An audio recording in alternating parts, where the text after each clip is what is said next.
जय श्री राधा रानी सरकार की। जय श्री कृष्ण भगवान की। जय श्रीमद् भागवत महापुराण की।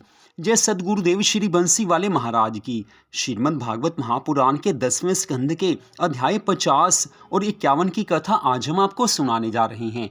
इन अध्यायों के नाम हैं जरासंध की मथुरा पर चढ़ाई तथा मुचकुंद द्वारा काल यवन का भस्म होना। श्री सुखदेव जी महाराज अध्याय 50 की कथा का वर्णन करते हुए कहने लगे हैं कि हे राजा परीक्षित, राजा उग्रसेन के राज्यकाल के समय मथुरा में कोई प्राणी दुखी नहीं था, परंतु कंस की अस्थि और प्राप्ति नामक दोनों स्त्रियां अपने पति के वियोग में अत्यंत दुखी रहती थी। एक दिन वे दोनों रथ पर चढ़कर अपने पिता जरासंध के पास आई हैं और उन्होंने रो रो कर सब समाचार सुनाया है। अपने जमाई कंस की मृत्यु का समाचार सुनकर जरासंध ने अत्यंत क्रोध करके अपने सभासदों से कहा है कि यदुकुल में ऐसा कौन सा वीर प्रकट हुआ है जिसने कंस जैसे परम शक्तिशाली राजा को मार डाला है। मैं आज प्रतिज्ञा करता हूँ कि यदि मैं कृष्ण और बलराम को जीवित बांध कर ना ले आऊं तो मेरा नाम जरासंध नहीं। हे राजा परीक्षित, जरासंध को ये वरदान मिला हुआ था कि वह अपने सिर के चारों ओर जितनी बार घुमाकर गदा को फेंकता था, उतने ही योजन की दूरी पर जाकर वह गदा शत्रुओं को नष्ट कर देती थी। अतः उसी घमंड में आज जरासंध ने अपनी सहस्त्रमन भारी लोहे की गदा को 100 बार घुमाकर मगध देश से 100 योजन दूरी बसी हुई मथुरापुरी पर फेंक दिया। उस समय श्री कृष्ण जी ने अपनी गदा फेंक कर उसकी गदा को मथुरापुरी के बाहर ही गिरा दिया। ऐसा देखकर जरासंध आश्चर्यचकित होकर विचार करने लगा कि जिसने मेरी गदा को इस प्रकार रोक दिया वह युद्ध किए बिना नहीं मारा जाएगा। ऐसा निश्चय करके उसने अपने अधीनस्थ सभी राजाओं को बुला भेजा। तदुपरांत 23 अक्षौहिणी दल में 10,800 हाथी, 23,800 रथ, 66,000 घुड़सवार तथा 1,09,350 पैदल सिपाही, इस प्रकार 2,09,030 योद्धा होते हैं। इस सेना को साथ लेकर जरासंध ने मथुरा को चारों ओर से घेर लिया। उस समय दशों दिक्पाल तथा संपूर्ण देवता भय के मारे कांपने लगे। उस भयानक सेना को देखकर सब मथुरावासी भयभीत होकर श्री कृष्ण जी के पास से आए हैं, हाथ जोड़कर कहने लगे कि हे दीन बंधु, जरासंध ने मथुरापुरी को चारों ओर से घेर लिया है, अब क्या होगा। श्री कृष्ण जी को मौन देखकर बलराम जी ने कहा है कि हे भैया, ये पृथ्वी का भार उतारने का अवसर है, अतः आप अग्नि स्वरूप धारण करके इन सब दुष्टों को भस्म करो। श्री श्याम सुंदर भगवान ने कहा कि हे भाई, मैं सोचता हूँ कि पहले अन्य कार्यों को कर लूं, तदुपरांत जरासंध को मारने का उपाय करूंगा। इतना कहकर वे राजा उग्रसेन के पास समीप जाकर कहने लगे कि हे राजन, आप मुझे आज्ञा दें तो मैं जरासंध से युद्ध करूं और आप यदुवंशियों सहित नगर की रक्षा करें। राजा उग्रसेन की स्वीकृति ले श्री कृष्ण बलराम जी नगर से बाहर आए हैं। उस समय उनकी इच्छा अनुसार 2 रथ आकाश से उतरकर उन दोनों भाइयों के समक्ष उपस्थित हो गए हैं। श्री श्याम सुंदर के रथ पर सुदर्शन चक्र, शारंग धनुष, नंदक तलवार और कौमोदकी गदा रखी थी। ध्वजा पर गरुड़ की मूर्ति चित्रित थी और शैव, सुग्रीव, मेघ पुष्प एवं बलाहक नामक 4 अत्यंत बली घोड़े जुटे हुए थे और उस पर दारुक नामक सारथी था। श्री बलराम जी के रथ में हल तथा मूसल रखा था। तब दोनों भाई अपने अपने रथ पर जा बैठे और थोड़ी सेना साथ ले युद्ध भूमि में आए हैं। जब श्री कृष्ण जी ने जरासंध की सेना में मारूबाजी की ध्वनि सुनी तो उन्होंने अपना 5 जन्य नामक शंख बजाया है।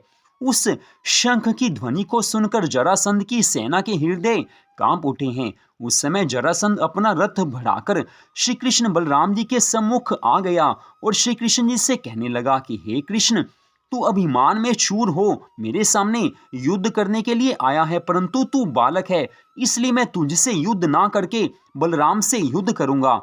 फिर बलराम से कहने लगा कि हे बलराम, आज मैं तुझे मार डालूंगा। यदि तुझे अपने प्राण प्यारे हों तो तू मेरे सामने से हट जा।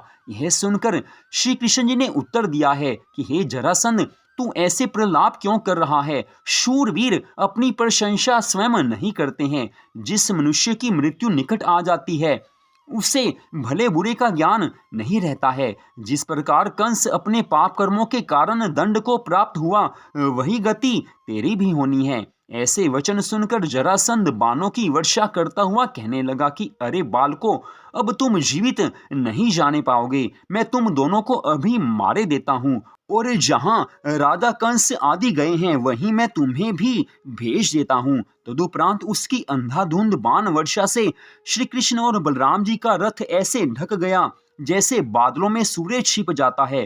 तदुपरांत जब जरासंध ने श्री कृष्ण जी की सेना का संहार करना चाहा, उस समय दोनों भाई अपने अपने रथ दौड़ाकर उसकी सेना पर इस प्रकार टूट पड़े जिस प्रकार हाथियों के झुंड पर सिंह टूट पड़ता है। श्री कृष्ण तथा बलराम जी अपने रथ को चाक की भांति घुमाते हुए जरासंध की सेना के सैनिकों का संहार करने लगे। तब चारों ओर हाहाकार मचने लगा है। जरासंध की सेना उन दोनों भाइयों को घेरे हुए थी। उस समय सब देवतागण ये दृश्य देखते हुए श्री मथुरानाथ जी के मंत्र पढ़ रहे थे। ये राजा परीक्षित, उस समय श्री कृष्ण जी ने अपने धनुष पर चढ़ाकर ऐसा बाण छोड़ा है कि जिसमें से सहस्त्रों बाण निकलकर जरासंध की सेना का संहार कर रहे थे। 2.5 घड़ी के अंदर ही जरासंध की सारी सेना वाहनों सहित नष्ट हो गई है। जरासंध के अतिरिक्त कोई भी शूरवीर जीवित नहीं बचा। युद्ध स्थल में रक्त की नदी बहने लगी। जब जरासंध अकेला रह गया तब वह बलराम जी से गदा युद्ध करने लगा। उस समय बलराम जी ने उसके गले में अपना हल डालकर उससे खींच लिया तथा श्री कृष्ण जी से ये कहा कि यदि आप कहें तो मैं इसका अभी वध कर देता हूँ। उस समय श्री श्याम सुंदर भगवान ने कहा है कि हे भाई, अभी इसकी मृत्यु का समय नहीं आया है, इसलिए तुम जरासंध को जीवित छोड़ दो, क्योंकि अभी तो यह कई बार दैत्यों और अधर्मी राजाओं को लेकर युद्ध करने आएगा, तब हम उनका संहार करेंगे। श्री श्याम सुंदर भगवान के ऐसे वचन सुनकर बलराम जी ने जरासंध को छोड़ दिया है। तब वह अत्यंत लज्जित होकर अपने देश को लौट गया तथा राजपाट त्याग कर वन जाने की बात सोचने लगा। तब उसके मित्र राजाओं ने उसे समझाया कि युद्ध में हार जीत तो होती ही रहती है, इसलिए आज यदि श्री श्याम बलराम जीत गए हैं तो किसी दिन हम लोग उन्हें युद्ध में हरा ही देंगे। ये सुनकर जरासंध ने अपने हृदय का शोक दूर किया है और श्री कृष्ण बलराम जी से युद्ध करने के लिए पुनः सेना एकत्रित करने लगा है। इधर जब श्री कृष्ण बलराम जी जरासंध की सेना को मारकर नगर में लौटे तो सभी मथुरा वासियों ने अत्यंत आनंद मनाकर घर घर मंगलाचार किए हैं। स्त्रियां अपनी अटारियों पर खड़ी होकर उन पर पुष्पों की वर्षा करने लगी हैं। श्री कृष्ण बलराम जी राजा उग्रसेन के पास पहुंच हाथ जोड़कर कहने लगे हैं कि हे पृथ्वीनाथ, आपके पुण्य प्रताप से हमने शत्रु को मारकर भगा दिया है। अब आप निश्चिंत होकर प्रजा को सुख दीजिए। इस प्रकार जरासंध 17 बार मथुरा पर चढ़ाई करके आया, परंतु श्री कृष्ण बलराम ने हर बार उसकी पहले जैसी ही गति की। जब जरासंध 17वीं बार भी हार गया तो उसने विचार किया कि अब मुझे राज्य में जाकर मुंह नहीं दिखाना चाहिए, अतः मैं किसी देवता का तप करके उससे वरदान प्राप्त करूं, तब फिर इन दोनों भाइयों से युद्ध करने आऊंगा। ऐसा निश्चय करके जरासंध तपस्या करने के लिए वन को चला तो मार्ग में उसकी भेंट देवऋषि नारद जी से हुई है। उस समय नारद जी ने पूछा कि हे राजन, तुम इतने उदास क्यों दिखाई देते हो? तब जरासंध ने उन्हें दंडवत प्रणाम करके कहा है कि हे मुनिवर, मैं कृष्ण बलराम से युद्ध करने के लिए 17 बार 23 अक्षौहिणी सेना साथ लेकर गया, परंतु हर बार हार गया। यदि वे एक बार भी मेरे सम्मुख युद्ध भूमि में भाग जाते तो मेरी मनोकामना पूर्ण हो जाती। देवऋषि नारद जी कहने लगे हैं कि हे राजन, मलेच्छ देश में अत्यंत बलवान काल यवन नामक मलेच्छों का राजा रहता है, तुम उसे अपनी सहायता के लिए बुला लाओ, इस तरह तुम्हारा मनोरथ पूर्ण हो जाएगा। तब जरासंध कहने लगा कि हे प्रभु, आप सब स्थानों पर एक क्षण में ही पहुंच सकते हैं, इसलिए आप मेरे ऊपर कृपा करें और वहां जाकर उसे मेरी सहायता के लिए बुला लावें, तो मैं आपका बड़ा एहसान मानूंगा। आज ऐसा सुनकर देवऋषि नारद जी तो काल यवन के पास चले गए और जरासंध अपने घर आकर पुनः सेना एकत्रित करने लगा है। हे राजा परीक्षित, जब देवऋषि नारद काल यवन की सभा में आए तो वह मुनि को दंडवत प्रणाम कर फिर सिंहासन पर बैठाकर हाथ जोड़कर इस प्रकार कहने लगा है कि हे मुनिवर, जैसे मुझे दर्शन देकर आपने कृतार्थ किया है, वैसे ही अब आप अपने पधारने का कारण भी बताइए। उस समय देवऋषि नारद जी कहने लगे कि हे राजन, मुझे राजा जरासंध ने तुम्हारे पास ये संदेशा देकर भेजा है कि मथुरा में कृष्ण बलराम नामक दो ऐसे प्रतापी बालक उत्पन्न हुए हैं जिन्होंने मुझे 17 बार युद्ध में हराया है। अब 18वीं बार उनसे युद्ध करने के लिए मैं तुम्हारी सहायता चाहता हूँ। हे राजन, जिस बालक का नाम कृष्णचंद्र है वह श्याम शरीर वाला है तथा पीताम्बर ओढ़े रहता है, अतः तुम उसका पीछा मत छोड़ना। नारद जी के ऐसे वचन सुनकर काल यवन ने प्रसन्न होकर सोच लिया कि ऐसे शक्तिशाली राजा ने हमें अपनी सहायता के लिए बुलाया है, इसलिए हमें उसका साथ अवश्य देना ही चाहिए। ऐसा निश्चय करके काल यवन ने नारद जी से कहा है कि हे मुनिवर, आप जरासंध से जाकर कह दीजिए कि मैं अपनी सेना लेकर मथुरा में जा रहा हूँ, उधर वह भी अपनी सेना लेकर वहां पहुंच जाए। ये सुनकर नारद जी ने जरासंध के पास आकर सब हाल कह सुनाया। हे राजा परीक्षित, काल यवन अपने साथ 3 करोड़ मलेच्छों की सेना लेकर मथुरापुरी में आ पहुंचा। उसके साथ जरासंध भी मथुरापुरी को आया है। जब मथुरा वासियों ने काल यवन की सेना को देखा तो सब लोग भयभीत होकर थर थर कांपने लगे हैं। उस समय श्री श्याम सुंदर ने बलराम जी से कहा है कि हे भैया, अब क्या उपाय करें। काल यवन ने अपनी सेना लेकर मथुरापुरी को घेर लिया है और जरासंध भी उसके साथ में है। ऐसा सुनकर श्री बलराम जी कहने लगे हैं कि आप जो उचित समझे वही करें। तब उस समय श्री कृष्ण भगवान जी ने समुद्र का स्मरण किया है। जब वह आ गया तो उससे आज्ञा दी कि तुम 12 योजन पृथ्वी अपने बीच में नगर बसाने को हमें दो, हम वहां अपनी पूरी बसावेंगे। जब श्री मुरली मनोहर की आज्ञा अनुसार समुद्र ने स्थान दे दिया तो उस समय विश्वकर्मा ने वहां आकर द्वारिका नामक एक ऐसी पूरी बसाई है जिसका परकोटा सोने का बना हुआ था और सभी भवन स्वर्ण निर्मित और रत्न जड़ित थे। वापी, कूप, तालाब, सरोवर, उद्यान आदि सब बनाकर चारों वर्णों के रहने के लिए अलग अलग स्थान बनाए हैं तथा सेना, रथ, हाथी, घोड़े आदि के स्थान भी बना दिए। उस समय वरुण देवता ने श्याम करण घोड़े, कुबेर ने श्रेष्ठ रथ और रत्न आदि एवं इंद्र ने सुधर्मा नामक सभा को द्वारिकापुरी में पहुंचा दिया है। इतना हो जाने पर श्री कृष्ण जी ने योग माया को बुलाकर आज्ञा दी है कि मथुरा वासियों को गऊ, घोड़े, हाथी, सब पशुओं तथा सब वस्तुओं सहित रातों रात द्वारिकापुरी में पहुंचा दो। श्री श्याम सुंदर की आज्ञा अनुसार योग माया ने सब लोगों को जो रात में नींद में सो रहे थे एक क्षण में ही मथुरापुरी से उठाकर द्वारिकापुरी में पहुंचा दिया है। वहां समुद्र का शब्द सुनकर जब मथुरावासी चौंक कर नींद से जागे तो वे अत्यंत अचंभा मानकर आपस में कहने लगे कि यहाँ समुद्र कहाँ से आ गया। जब उन्होंने उस स्थान को मथुरा की अपेक्षा अधिक उत्तम देखा तो सब लोग प्रसन्न होकर आज श्री मुरली मनोहर भगवान श्री कृष्ण जी की प्रशंसा करने लगे हैं, जय जयकार करने लगे हैं। तत्पश्चात अध्याय 51 की कथा में श्री सुखदेव जी महाराज कहने लगे हैं कि हे राजा परीक्षित, जब श्री कृष्ण भगवान जी सब लोगों को द्वारिका भेज चुके तो प्रातःकाल अकेले ही बलराम जी को छोड़कर पीताम्बर पहने काल यवन के सम्मुख आए हैं। नारद जी के कथनानुसार जब काल यवन ने उनमें संपूर्ण लक्षण देखे तो विचार किया कि इस पुरुष ने राजा जरासंध की सेना को मार डाला होगा, परंतु इस समय ये बिना शस्त्र के ही पैदल मेरे सामने आया है, अतः स्वयं शस्त्र धारण कर इससे युद्ध करना उचित नहीं है। ऐसा सोचकर काल यवन अपने रथ से कूद पड़ा और श्री श्याम सुंदर के पास आया है। उस समय श्री कृष्ण जी ने एक तो उसे मलेच्छ जानकर स्पर्श करना उचित नहीं समझा, दूसरे उन्हें देवताओं का वरदान सिद्ध करने के लिए मुचकुंद को भवसागर से पार उतारना था, इसलिए वे काल यवन को अपने निकट आते देखकर वहां से भागने लगे। ऐसा देखकर काल यवन अत्यंत अभिमान पूर्वक उन्हें पकड़ने के लिए पीछे दौड़ता हुआ इस प्रकार कहने लगा कि मुझे कंस अथवा जरासंध मत समझना, मैं संसार में यदुवंशियों का वंश नष्ट कर दूंगा। हे कृष्ण, योद्धाओं को रणभूमि से पलायन करना लज्जाजनक होता है। मैं युद्ध करने आया हूँ, इसलिए क्षण भर ठहरकर मुझसे युद्ध करो। हे राजा परीक्षित, इस प्रकार काल यवन ने बहुत से दुर्वचन कहे हैं, परंतु श्री श्याम सुंदर उसका उत्तर ना देकर भागते गए। इस प्रकार श्री कृष्ण जी के पीछे पीछे काल यवन बहुत दूर तक दौड़ा चला गया। आगे श्री कृष्ण जी गंधमादन पर्वत की उस कंदरा में आए हैं जहाँ राजा मुचकुंद सो रहा था। वे उसे अपना पीताम्बर ओढ़ाकर छिप कर खड़े हो गए। जब काल यवन दौड़ता हुआ वहां आया और पीताम्बर ओढ़े मुचकुंद को देखा तो उन्हें कृष्ण समझकर उसने अत्यंत क्रोधित होकर एक लात मारी है और उसका पीताम्बर खींचकर कहा है कि अरे मूर्ख, यहाँ आकर सोने से तू मेरे हाथ से बच नहीं पाएगा।